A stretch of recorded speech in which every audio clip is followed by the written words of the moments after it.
सबत पचार प्रिय जी सबत होत हुजूर मुल्क मिड़ियो ई मंसूर केड़ा चाड़ियो चाड़िए।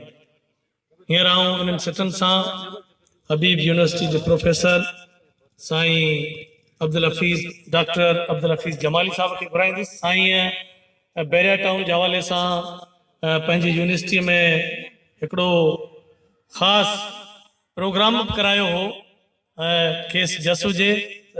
साईं खे गुज़ारिश आहे त महिरबानी करे अची पंहिंजा वीचार वठे। डॉक्टर प्रोफेसर अब्दुल हफीज़ जमाली साहब।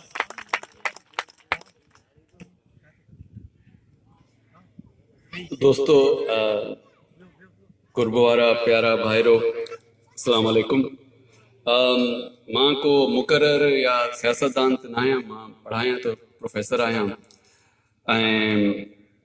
हक़ीक़त इहो आहे त असां तव्हांजा हमदर्द ऐं हिमायती आहियूं।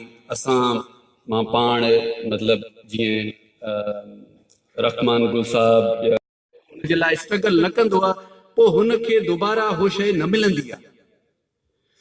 ऐं उन हवाले सां जेका दोस्तनि चयो आहे त हे जेका वॾा माण्हू आहिनि, चाहे उहे DHA वारा आहिनि, चाहे जेको आहे मलिक रियाज़ आहे, ठीकु आहे न, हे जेका आहिनि हे ईअं त वॾा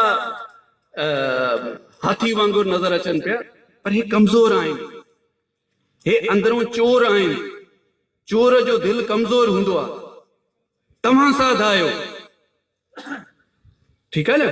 त हे असांखे पाण में एतिरी हिम्मत, एतिरो हौसलो जेको आहे पैदा करणु पवंदो त असां पंहिंजे इलाइक़े जी सूरत हाल जो इदराक कयूं ऐं असां पंहिंजे अंदरों एतिरो हौसलो पैदा कयूं, ठीकु आहे न।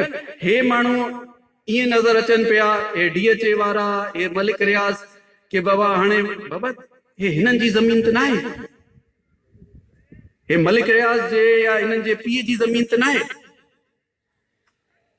हिन ज़मीन ते हिननि महिनत न कई, हिन ज़मीन खे कंहिं आबाद कयो?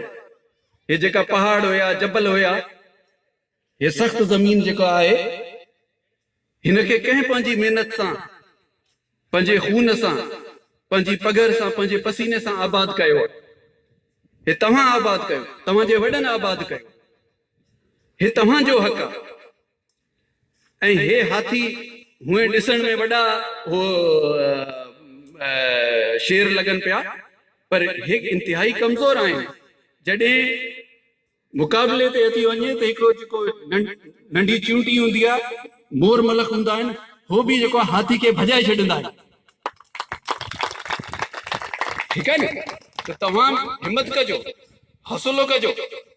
हे जेको आहे तव्हांजे साम्हूं, अवाम जी ताक़त जे साम्हूं, हक़ जे साम्हूं हे न रही सघंदा। त घणी तव्हांजी कुर्ब, घणी तव्हांजी महिरबानी, तव्हां असांखे घुरायो। लख कुर्ब।